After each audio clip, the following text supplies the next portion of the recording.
Dear friends, welcome to Heart of the Bible. Let's explore the true meaning of the Bible together. The sunlight sprinkled gently on the quiet and peaceful town, birds chirped happily, and people began their day's labor. Noah was busy as usual in his own yard, tending to the flowers and plants. However, I don't know when, the original blue sky was gradually covered by dark clouds. The wind swept without warning, blowing the branches of the trees crazy, swaying, leaves rustling. A strong uneasiness surged in Noah's heart, as if there was an invisible hand gripping his heart. He hurried back to the house, his face grave. When his wife and 3 sons saw his expression, they all stopped what they were doing and looked at him with concern. Noah slowly opened his mouth with a hint of worry in his voice. "Boys, I feel that a great and unprecedented disaster is about to befall me. These days and nights, I often dream of overwhelming floodwaters rushing in, submerging our town, drowning everything in the world, and all life struggling in the floodwaters. We must act immediately to prepare for this disaster." Shem frowned, a hint of worry revealed in his eyes as he asked, "Father, but what should we do? How can we hide from such a big disaster?" Noah took a deep breath, looked at his sons with a firm gaze, and said, "We're going to build an immense ship, which I'm going to call an ark. This ark is going to be big enough to hold our family and all kinds of animals in the world. Only then will we be able to survive this disaster." Early the next morning, Noah took his 3 sons to an open field on the edge of town. With tools in hand, they began to cut down the thick trees. The axe fell and wood chips flew, each stroke filled with their desire to survive. Ham swung the axe laboriously while gasping for breath and asked, "Father, when will such a big ship be built? And, can this boat really bail us out in that terrible flood?" Noah stopped his hands, wiped the bean-sized beads of sweat on his forehead, looked at his son with a firm gaze, and smiled. "My son, as long as we are firm in our beliefs, work together, and follow the plan step by step, it can definitely be built, and it can definitely be our savior. This is our only hope, and we must give it our all." The villagers passing by all looked puzzled and scoffed when they saw the 4 of them, father and son, working feverishly to build the great ship. Villager A scoffed, "Noah, are you senile? We've always had good winds and rains here, and there's never been a flood. Yet you're wasting your time and energy building such a strange big guy here. You're just crazy." Villager B followed suit. "That's right, Noah. Don't do all this useless work. Hurry up and join us in farming and living well." Noah didn't pay any attention to their ridicule and skepticism, and just silently continued the work in his hands. In his heart, he firmly believed in the prophecy he had received, that this ark was their only hope for survival, and he could not give up. As the days passed, the ark gradually took shape through the efforts of Noah's father and son. It was tall and strong, and the timbers were closely connected to each other. Shem was responsible for carrying the cut planks to their designated places. Ham carefully fixed the planks with nails, and Japheth, though young, helped pass tools and do what he could. As the ark was nearing completion, Noah called his 3 sons to him and said with a serious look, "Boys, the ark will soon be built, and now we are faced with an important task, and that is to go in search of all kinds of animals, and for each kind of animal we must find a male and a female, so that they can continue their lives on the ark. This is no easy task, and you must be careful to make sure that you bring them back safely." Shem, Ham, and Japheth each took orders and set out confidently. Japheth came into the forest, where the trees were lush and green, birds sang in the branches, and small animals traveled through the forest. He looked around and suddenly saw 2 cute little rabbits playing in the grass. Japheth walked gently over to them and said gently, "Come with me, little rabbits. The flood is coming soon and it is very dangerous. We have a very large ark where you will be safe." The little rabbit seemed to understand him, stopped playing, looked at Japheth with ruby eyes, and then followed him obediently. Ham came to the meadow, a habitat for large animals.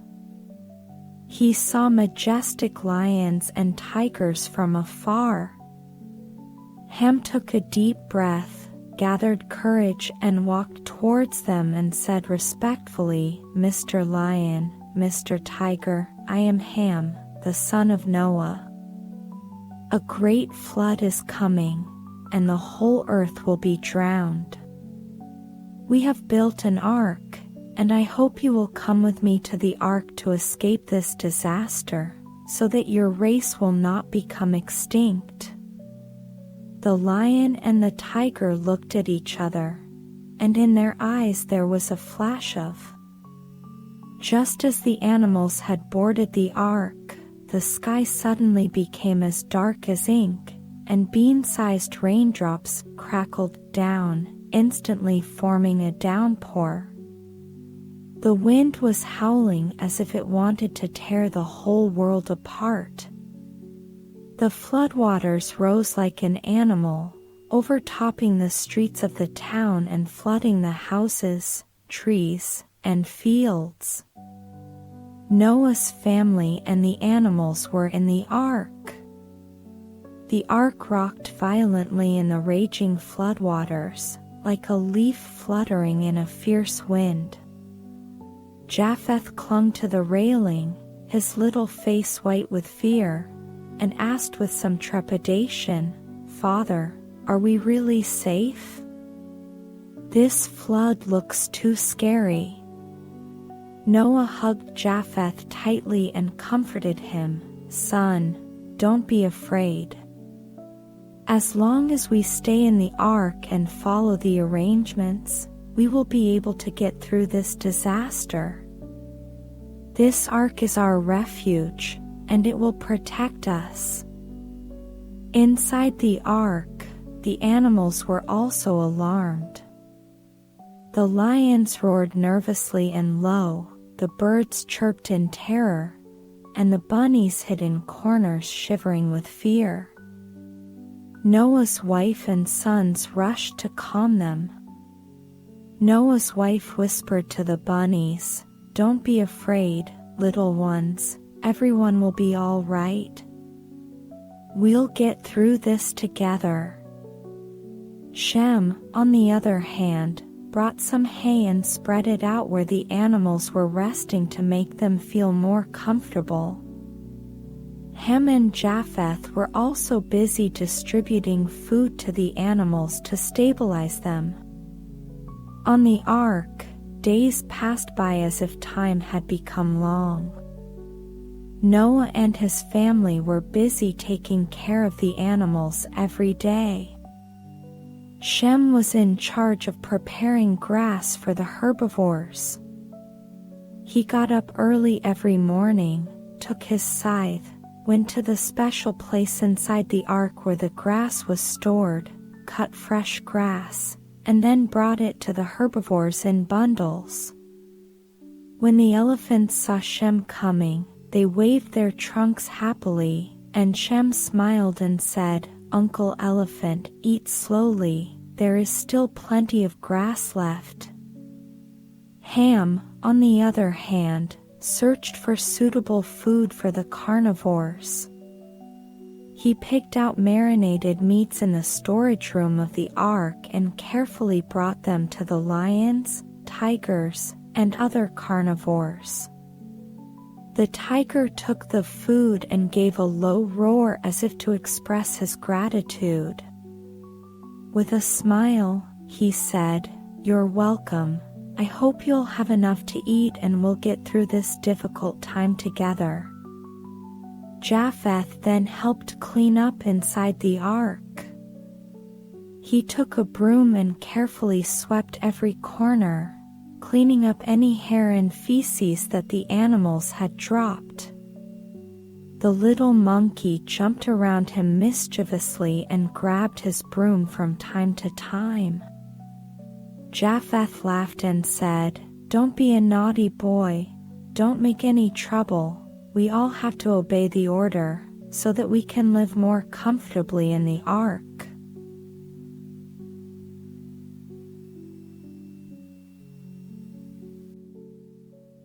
One day the ark was suddenly hit by a strong storm. The winds were howling and the waves were lapping at the ark, which shook violently. Some of the animals were frightened and ran around. Noah shouted, "Don't panic, everyone, stay calm. Shem, you go and calm the herbivores, Ham, you take care of the carnivores, and Japheth, you go with me to check the ark for damage." The family acted quickly, and with their efforts, the animals gradually quieted down and the ark withstood the storm. Finally, after a long drift, the rain tapered off, the clouds began to clear, and sunlight poured through the clouds onto the earth. The floodwaters also began to slowly recede. Noah's heart was filled with hope when he saw this. He decided to release a dove to see what was going on outside. He opened the window of the ark and let the dove fly out. The dove circled the sky a few times and then flew off into the distance. After a long time, the dove finally flew back with an olive branch in its beak. Noah excitedly took the olive branch in his hand, with tears of excitement shining in his eyes, and said to his family, "Look, this olive branch shows that there is land out there. Plants are beginning to grow, and our suffering is coming to an end. God has not abandoned us, and our perseverance and efforts have paid off." Everyone cheered at this news, with hope and joy in their eyes. The animals seemed to feel this joy as well and chirped joyfully. The ark followed the current and slowly docked on a new piece of land. This piece of land still had traces of the aftermath of the flood, but tender green shoots could already be seen burrowing out of the soil, full of life. Noah led his family and the animals out of the ark. Looking at the barren earth in front of him, Noah was overwhelmed with emotion, and he said to his sons, "Boys, although we have experienced a great disaster and everything has been destroyed, we still have life and hope. We will rebuild our home here and make this land prosperous again." The animals, too, seemed to sense a new beginning and ran around joyfully. Shem, Ham, and Japheth sprang into action, clearing away the debris and organizing the trees that had been washed down by the flood, ready to be used to build houses. Noah and his wife, on the other hand, began to sow seeds in the land, expecting the crops to grow soon. Through their efforts, their new home gradually came to life. House after house was built, and the crops thrived in the fields. The animals lived freely on the land, in harmony with Noah's family. From then on, Noah's family and the animals lived happily on the land, remembering the disaster, cherishing the hard-won peace and tranquility, and passing the story from generation to generation, telling future generations to respect nature and cherish life. Thank you for watching this installment of Bible Stories. If you think it's still good, follow me, give me a like, and let's grow together in the wisdom of the Bible.